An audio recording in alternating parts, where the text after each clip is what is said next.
नमस्कार, अपना उत्तर प्रदेश देख रहे हैं आप और मैं हूं आपके साथ ज्योति। अरुणाचल प्रदेश की कैबिनेट ने अयोध्या पहुंचकर रामलला के दर्शन किए और पूजा अर्चना कर प्रदेश और देश की सुख समृद्धि की कामना की।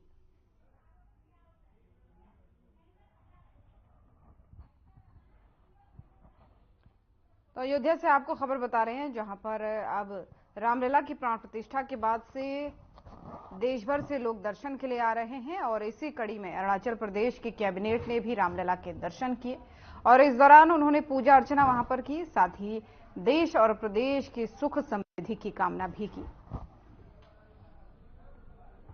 तो लगातार जो है श्रद्धालु पहुंच रहे हैं और भारी भीड़ इन दिनों जो है अयोध्या राम मंदिर में लगी है। रामलला के दर्शन करने लोग देश से पहुंच रहे हैं।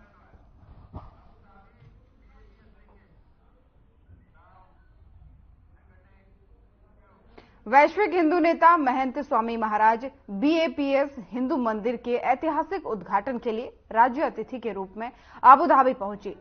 शेख मुबारक अल नहयान ने स्वामी महाराज का स्वागत किया। वहीं उन्होंने कहा कि यूएई में आपका स्वागत है, हमारा देश आपकी उपस्थिति से धन्य है।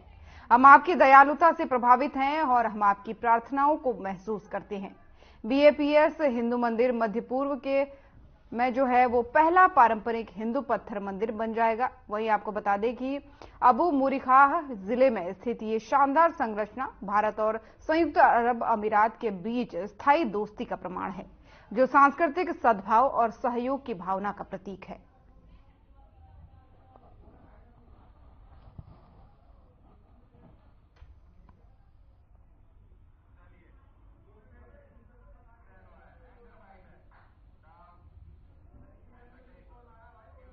और मुख्यमंत्री योगी आदित्यनाथ के नेतृत्व में वित्त मंत्री सुरेश खन्ना ने वित्तीय वर्ष 2024-25 का वार्षिक बजट पेश किया है।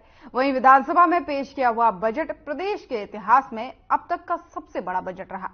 बजट का आकार 7,36,437 करोड़ 71 लाख रुपए है। वहीं वित्त मंत्री सुरेश खन्ना ने जब बजट पेश कर रहे थे तो वहां पर मौजूद सभी मंत्री उनकी बातों को ध्यान से सुन रहे थे।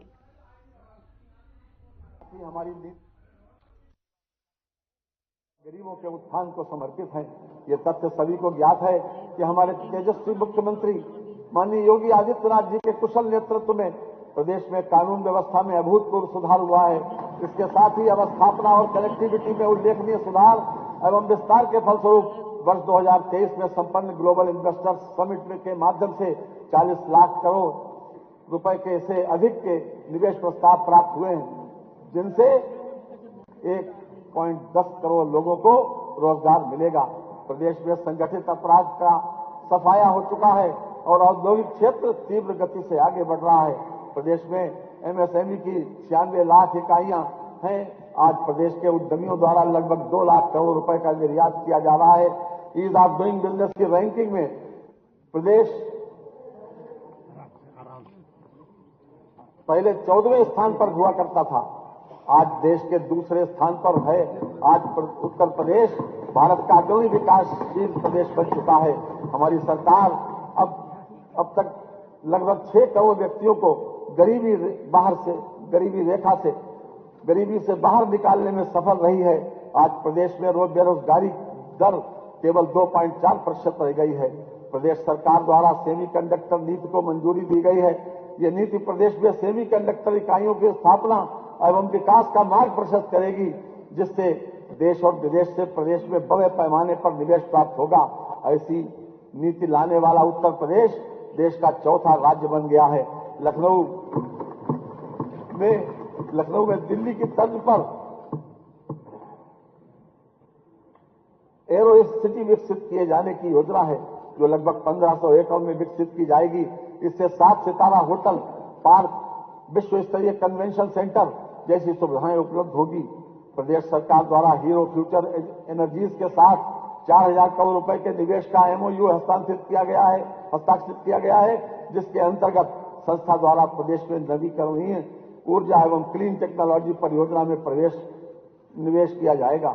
प्रदेश सरकार द्वारा हैदराबाद में फार्मा कॉन्क्लेव का सफल आयोजन किया गया, जिसके परिणाम स्वरूप बड़ी फार्मा कंपनियों द्वारा उत्तर प्रदेश में निवेश करने में रुचि दिखाई जा रही है। हैदराबाद में आयोजित विंग्स इंडिया अवार्ड 2024 में उत्तर प्रदेश को स्टेट चैंपियन इन एविएशन पुरस्कार से सम्मानित किया गया। माननीय उत्तर प्रदेश आर्थिक सामाजिक विकास के हर क्षेत्र में नई ऊंचाइयों को प्राप्त कर रहा है। हमने इस नैरेटिव को सिरे से खारिज कर दिया कि उत्तर प्रदेश एक बीमारू प्रदेश है। हमने प्रदेश की जनता में, प्रदेश की मेधा में अपार संभावनाओं को देखा और बड़े आत्मविश्वास के साथ माननीय मुख्यमंत्री जी के नेतृत्व में विकास गाथा की रचना की है। हौसले दिल में जब मचलते हैं, आंधियों में चिराग जलते हैं। माननीय, जैसा मैंने प्रारंभ में कहा है कि हमारी नीतियां विशेष रूप से युवा, महिला, किसान, गरीबों के उत्थान को समर्पित हैं। मैं इस क्रम में संक्षिप्त ब्यौरा प्रस्तुत करना चाहता हूं। किसान डार्क जोन में नए निजी नलकूप कनेक्शन देने पर लगे प्रतिबंध को हटा लिया गया है।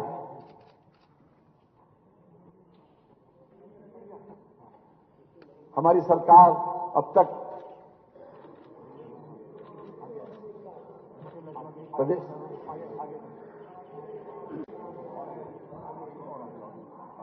ठीक चल नहीं रहा। डार्क जोन में नए निजी नलकूप कनेक्शन देने पर लगे प्रतिबंध को हटा लिया गया है, जिससे लगभग 1 लाख किसानों को सीधा फायदा हुआ। बुंदेलखंड क्षेत्र में एकल रबी फसल की सिंचाई हेतु सीजनल टैरिफ का लाभ एवं अस्थायी विद्युत संयोजन की सुविधा प्रदान की गई। वर्ष 2023-24 में माह अक्टूबर 2023 तक लगभग 37 लाख किसान क्रेडिट कार्ड का वितरण कराया गया। प्रधानमंत्री फसल बीमा योजना के अंतर्गत वर्ष 2022-23 के लगभग 10 लाख बीमित कृषकों को माह अक्टूबर 2023 तक 831 करोड़ रुपए की क्षतिपूर्ति का भुगतान किया गया।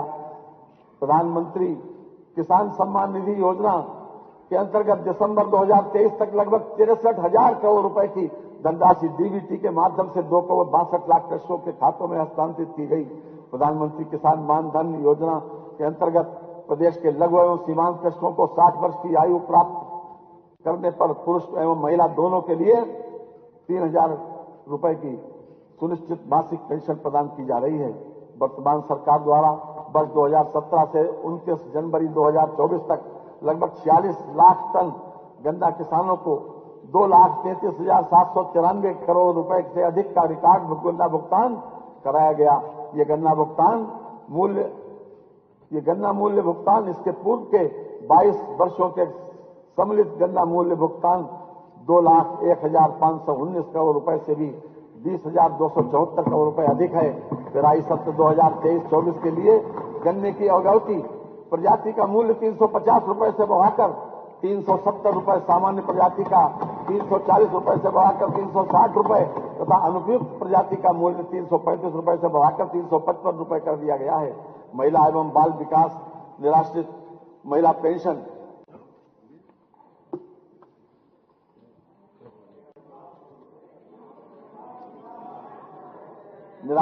पेंशन योजना पात्र लाभार्थियों को पेंशन की धनराशि 500 रुपए प्रतिमाह से बढ़ाकर 1,000 रुपए प्रतिमाह कर दी गई है।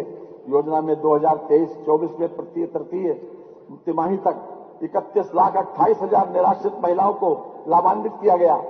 मुख्यमंत्री कन्या सुमंगला योजना के अंतर्गत पात्र बालिकाओं को 6 विभिन्न श्रेणियों में कुल 15,000 रुपए की सहायता प्रदान की जा रही है।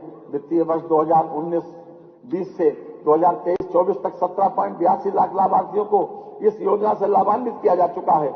महिला किसान सशक्तिकरण परियोजना के अंतर्गत वित्तीय वर्ष 2024-25 में 200 उत्पादक समूहों का गठन करके तकनीकी सहयोग प्रदान किया जाना लक्षित है। उत्तर प्रदेश रानी लक्ष्मीबाई महिला एवं बाल सम्मान कोष के अंतर्गत 1 लाख रुपए से 10 लाख रुपए की आर्थिक क्षतिपूर्ति प्रदान किए जाने की व्यवस्था है। प्रदेश के 117 विकास खंडों में 124 ग्रामीण स्टेडियम मल्टीपर्पज हॉल का निर्माण किया गया है। प्रदेश की ग्राम पंचायतों में 53,800 युवक मंगल दल एवं 51,300 महिला मंगल दलों का गठन किया जा चुका है। और यहाँ पर रुकेंगे एक छोटे से ब्रेक के लिए, जल्द हाजिर होंगे।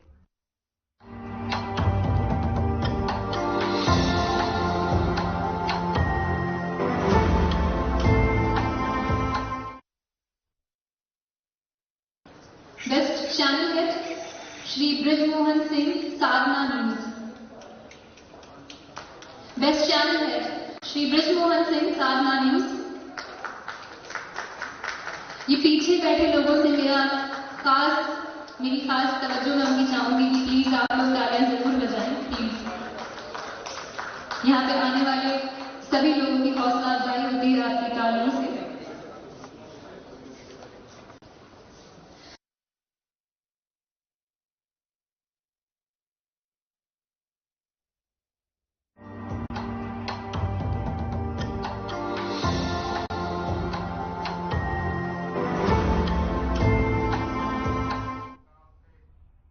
ब्रेक के बाद एक बार फिर से स्वागत है आप सभी का। चलिए खबरों में आगे बढ़ेंगे और सीएम योगी ने बजट को लेकर के प्रेस कॉन्फ्रेंस की है।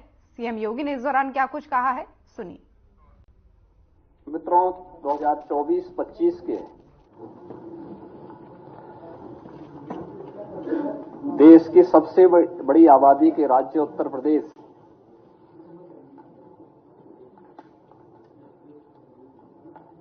के सामान्य बजट के लिए मैं आयोजित इस प्रेस कॉन्फ्रेंस में अपनी पूरी टीम की ओर से आपका हृदय से अभिनंदन करता हूं।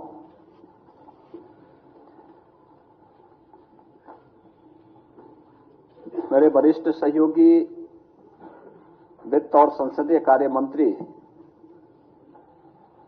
श्री सुरेश खन्ना जी ने अपना 5वां बजट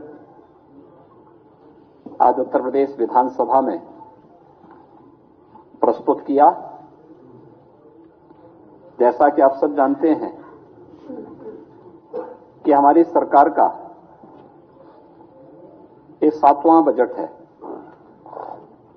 और 8वां बजट है। 7 बजट हम लोग से पहले प्रस्तुत कर चुके हैं और प्रत्येक ने अपने किसी एक थीम को लेकर के प्रदेश के लोक मंगल के लिए उस बजट को प्रस्तुत किया है। हमारा पहला जो बजट था वह 17-18 का, वह प्रदेश के अन्नदाता किसानों को समर्पित था। 2018-19 का बजट हम लोगों ने प्रदेश के इंफ्रास्ट्रक्चर और इंडस्ट्रियल विकास के लिए, औद्योगिक विकास के लिए हम लोगों ने समर्पित किया था। 2019-20 का हमारा प्रदेश का बजट मातृशक्ति को समर्पित करते हुए, मिशन शक्ति के अभियान को आगे बढ़ाते हुए महिला सशक्तिकरण के लिए हम लोगों ने समर्पित किया था। 2020-21 का बजट प्रदेश के युवा ऊर्जा को समर्पित था। 21-22 का बजट प्रदेश के स्वावलंबन से सशक्तिकरण के इस अभियान को समर्पित था और 22-23 को अंत्योदय से आत्मनिर्भरता का प्रदेश का बजट रहा है। वर्ष 23-24 का बजट हमारी सरकार ने त्वरित एवं सर्वसमावेशी विकास के लिए समर्पित किया। तो आज का जो बजट है, जो हमारे वित्त मंत्री जी ने प्रस्तुत किया है, वह बजट प्रभु श्री राम को समर्पित करते हुए लोक मंगल की उन भावनाओं को समर्पित किया कि यही मह आदि मध्य अवसाना प्रभु प्रतिपाद्य राम भगवाना। तुलसीदास जी के इन शब्दों में कि बजट की शुरुआत में, बजट के मध्य में और अंत में भी प्रभु श्री राम हैं। उनके विचार में, उनके संकल्प में एक एक शब्द में श्री राम है, क्योंकि श्री राम लोक मंगल के पर्याय हैं और यह बजट भी लोक मंगल को समर्पित करते हुए प्रदेश के समग्र और संतुलित विकास का उत्तर प्रदेश का एक आर्थिक दस्तावेज है। मैं इसके लिए वित्त मंत्री, अपर मुख्य सचिव वित्त और उनकी पूरी टीम को इस समग्र विकास और समग्र एवं संतुलित विकास की अवधारणा को सार्थक बनाने के उद्देश्य से प्रस्तुत इस बजट के लिए हृदय से बधाई देता हूं। मित्रों, हम सब जानते हैं कि आस्था, अंत्योदय और अर्थव्यवस्था को जो समर्पित हमारा आज का ये बजट है, ये अब तक का उत्तर प्रदेश का सबसे बड़ा बजट है। 7,36,437 करोड़ रुपए का ये बजट, यानी 7 लाख की सीमा को क्रॉस किया है। अगर आप देखेंगे 2023-24 की तुलना में बजट में 6.7% की वृद्धि इसमें की गई है। और अगर आप देखेंगे कि प्रदेश का जो बजट का आकार में जो बढ़ोतरी हुई है, यह बजट प्रदेश की अर्थव्यवस्था को विस्तार देने की डबल इंजन सरकार की जो प्रतिबद्धता है, आदरणीय प्रधानमंत्री जी का जो विजन है, उनके उस विजन को सबका साथ, सबका विश्वास, सबका विकास और सबका प्रयास, इन सबको समर्पित करते हुए डबल इंजन सरकार की प्रतिबद्धता को भी यह प्रस्तुत करता है। बजट में जो कुछ चीजें हैं जो हम सब के लिए बहुत महत्वपूर्ण और मायने रखती है, वह है कि पहली बार 2,03,782 करोड़ 38 लाख रुपए कैपिटल एक्सपेंडिचर के लिए बजट में प्रावधान किया गया है। यानी यह इस बात को प्रदर्शित करता है कि इंफ्रास्ट्रक्चर पे जब पैसा खर्च होगा तो वह रोजगार का सृजन भी करेगा और अर्थव्यवस्था को उतनी ही सुदृढ़ भी करेगा। हमारी सरकार प्रारंभ से ही इस बात पर ध्यान देती रही है कि हमें समग्र विकास की अवधारणा पर कार्य करना है। पिक एंड चूज नहीं, उस समग्र विकास की अवधारणा का ही परिणाम है कि आज उत्तर प्रदेश सरकार के बजट के दायरे को हम बढ़ाने में सफल हुए। अगर 16-17 की तुलना में प्रदेश की जीडीपी को अगर आप देखेंगे, ये लगभग 12-12.5 लाख करोड़ रुपए की थी और अब उत्तर प्रदेश की जो हम लोग 24-25 में जीडीपी की बात करेंगे, वह 25 लाख करोड़ रुपए, यानी लगभग दुगनी से अधिक वह उत्तर प्रदेश की जीडीपी को बढ़ाने में सफल होगी। इसके साथ ही प्रदेश के अंदर जिन अन्य मुद्दों पर हम लोगों ने फोकस किया, उसमें इस दौरान प्रति व्यक्ति आय को दोगुना करने में हमें सफलता प्राप्त हुई है। उत्तर प्रदेश जो देश की 2016-17 में छठी अर्थव्यवस्था थी, आज वह नंबर 2 की अर्थव्यवस्था देश की बन चुकी है। हम इसमें सफल इसलिए हुए क्योंकि हमने कर चोरी को रोका, रिफॉर्म किए, रेवेन्यू लीकेजेस को हर स्तर पर समाप्त करने के लिए जो भी उपाय हो सकते थे, सरकार ने, विभिन्न विभागों ने इसके लिए कार्य किया और आज उसका परिणाम है कि उत्तर प्रदेश एक रेवेन्यू सरप्लस प्रदेश बना है।